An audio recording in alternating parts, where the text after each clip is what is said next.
Ostinato Records é uma editora americana que publica 4 discos sobre música de Cabo Verde, 12 compilação sobre música eletrônica e funaná e depois sobre conjunto Pilon e quarteto Ano Novo, no conversa com seu produtor Vic Sony. A Ostinato Records é uma gravadora de world music fundada na última década em Nova York, nos Estados Unidos, pelo jornalista e produtor Vic Sony. O seu principal foco é a música do continente africano e as suas diásporas, Cabo Verde, Somália, Djibouti, Haiti e Sudão.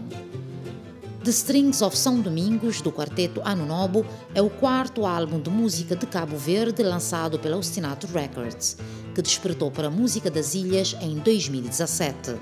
We released an album called Synthesize the Soul, which focused on the electronic dance music that was made in the diaspora, really in Europe, in the 90s, in the 80s.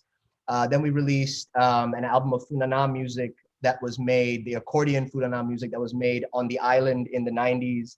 And then we worked with a brand called Grupo Pilon, which was a band from also the diaspora in Europe. And as a lover of history and as a lover of music, Cape Verdean music always captured me. But I knew that there were many chapters to the Cape Verdean story, which is the most fascinating thing about the country, is that 500,000 people, yet 500,000 styles of music. It seems like everyone in Cape Verde has their own style of music. So to me, I wanted to, as a record label, we try to tell stories, and every story has a different chapter. So when we focus on a country, we don't just say we come into a country, do one album and leave. We come and say, what are the different chapters of music in this country? You have electronic music, you have Funana music, and of course, you have this instrumental acoustic coladeira music. O disco dos herdeiros do compositor Ano Novo é um produto da pandemia. Cape Verdean music is something I've loved for a very long time because it doesn't only tell the story of Cape Verde, it tells the story of the entire Atlantic world, right? So if you want to understand the entire history of the Atlantic, you can understand it through Cape Verdean music because it literally has 4 continents in it, right? It has Europe, America, Africa, South America, the Caribbean. It all meets.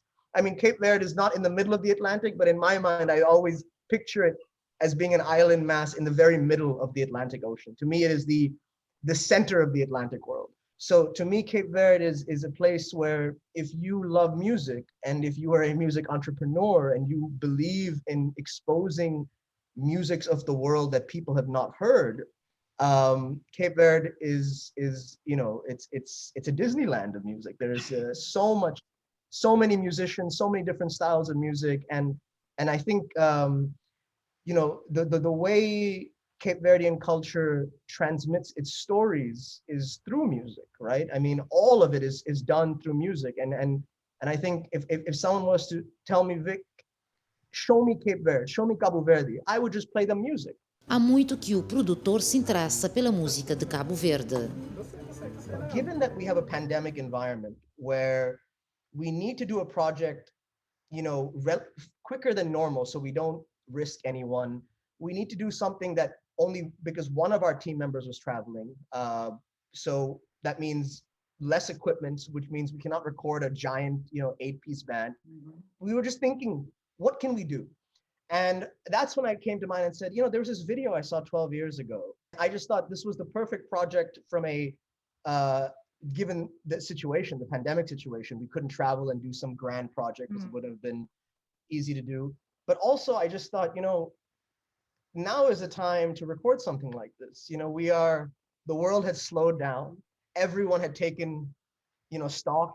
It wasn't a time for dancing. It wasn't a time for going to the clubs and the bars. It was a time to sit and listen and slow things down. And I thought this was the perfect soundtrack for the environment that we were in. Sorroni registra uma potência pela música de Cabo Verde que vai para além da diva Cesária Évora. When we first released Synthesize the Soul, the dance floor sounds, back in 2017 we released it. That was a period when Cape Verdean dance music was very big, not just in Europe, but in the US. I remember I used to DJ a lot in New York, and whenever I'd play the Cape Verdean dance music, people would always just be like, what is this? This is this brand new. So, from there, it opened up this world of curiosity because people associated, Cape Verde with Cesária Évora and just that music. So when you gave them the funana, you gave them the electronic dance music, oh, there's a whole new world. Synthetize the Soul, Pour Me a Grog, Grupo Pilon e The Strings of São Domingos estão à venda nas plataformas digitais.